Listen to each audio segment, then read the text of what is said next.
Hello, everyone. So we are looking at section 4.1.2, which is solving equations and systems graphically.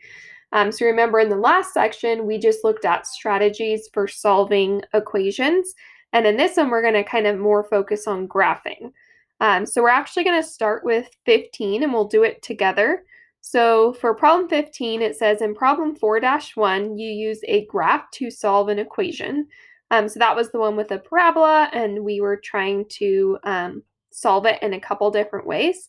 And what other ways can a graph be a useful solution tool? Consider this question as you solve the equation the square root of 2x plus 3 is equal to x by completing parts A through D below. So for part A, we want to use algebraic strategies to solve for this equation. And how many solutions did you find? What strategies did you use? So we have the square root of 2x plus 3 is equal to x.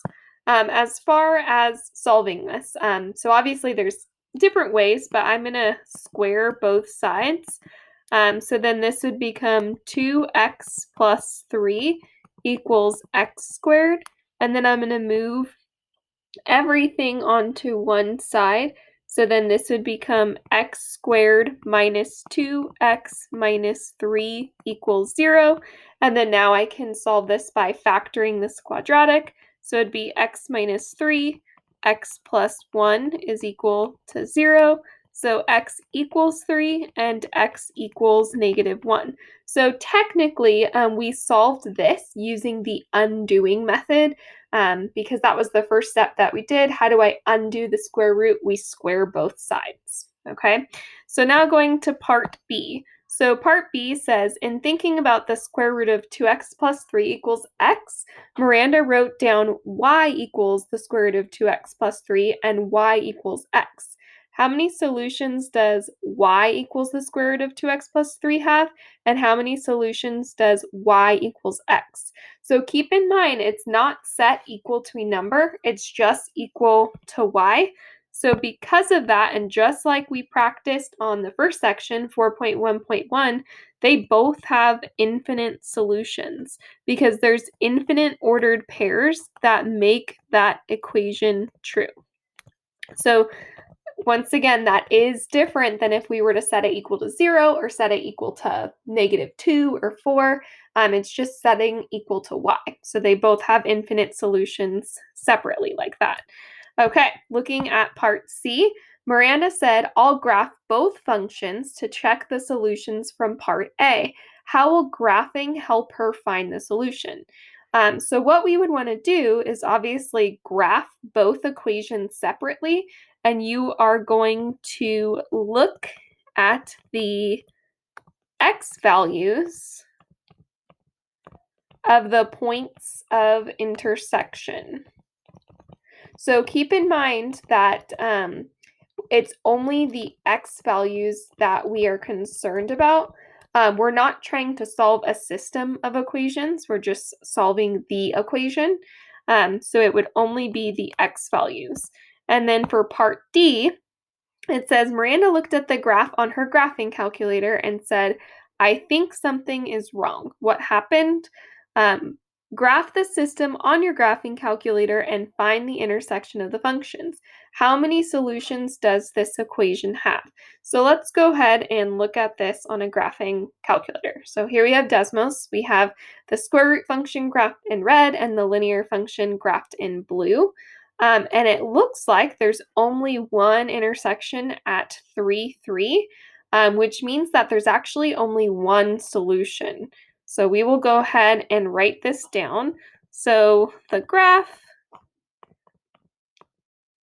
only, or I guess I should say the graphs only intersect at one point.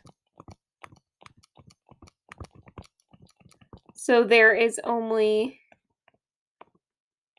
one solution.